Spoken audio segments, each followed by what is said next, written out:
Hi everyone, Cosmic Mango here, your favorite mango from outer space. I hope you're all doing well today.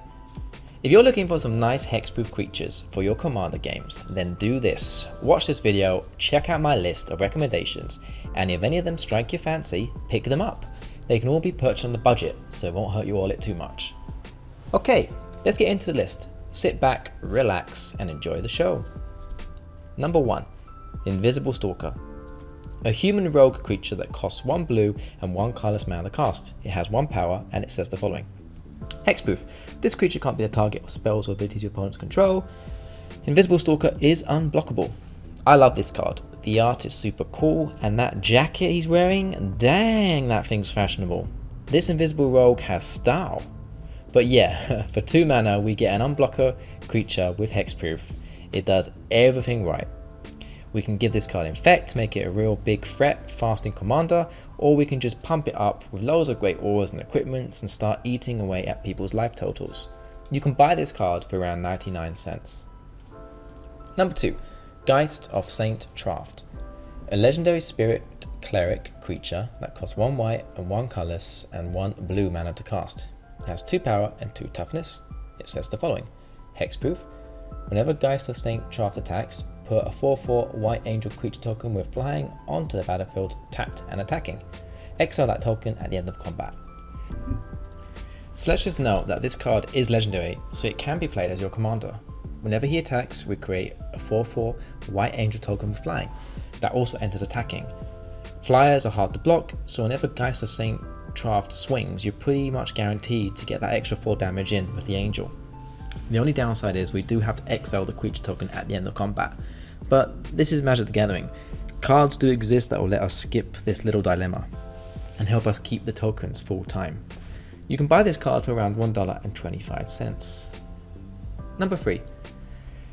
Archetype of Endurance. An enchantment creature ball that costs 2 green and 6 mana to cast. It says the following. Creatures you control have hexproof.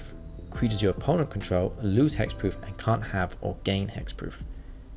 Okay, yeah, I know, this card does cost a lot of mana to cast, however it's green, meaning we are likely tutoring for lands and mana ramping like crazy, so the 8 mana is achievable. This creature is fantastic as it will give all our creatures hexproof, making them a lot harder to deal with, and our opponents lose hexproof and can't have or gain hexproof. Absolute powerhouse. Slap this on the board and you're going to be way ahead. You can buy this card for around $1.75. Number 4.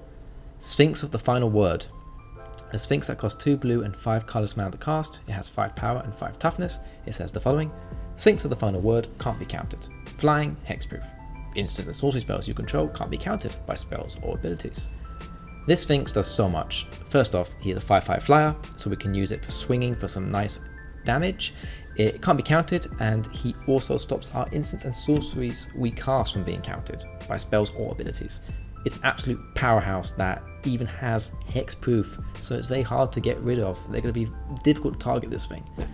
And you can buy this card for around $1.40. Number 5, the final card on the list. Dawnglade Regent. An elk creature that costs 2 green and 5 colorless mana to cast. It has 8 power and 8 toughness. It says the following. When Dawnglade Regent enters the battlefield, you become the monarch. As long as you're the monarch, permanents you control have hexproof. Bringing monarch into your games is always fun, so this card is great at that. It gets extra points just for the fact that it does bring in the monarch system, and it allows us to get an extra card at the end of each turn. Then, the fact that our permanents have hexproof when we are the monarch is just massive for us. Even if we get board wiped, we still maintain the monarch system, unless an opponent finds a way to take it from us after. It's a great card that offers fun to your games, and you can buy it for around 60 cents, so it's super budget friendly. Right, so that's the end of my list, and we have come to the end of the video. If you're trying to power up your decks on a budget, then I think these cards here will really help. Please leave a comment on what you think of the cards I've chosen. Do you agree with my choices? Have any other recommendations? I'd love to know. It's always fun to chat with you in the comments, so let me know what you think. Make sure to drop a like and subscribe if you did enjoy this video. Thanks so much for watching. Take care. Bye bye.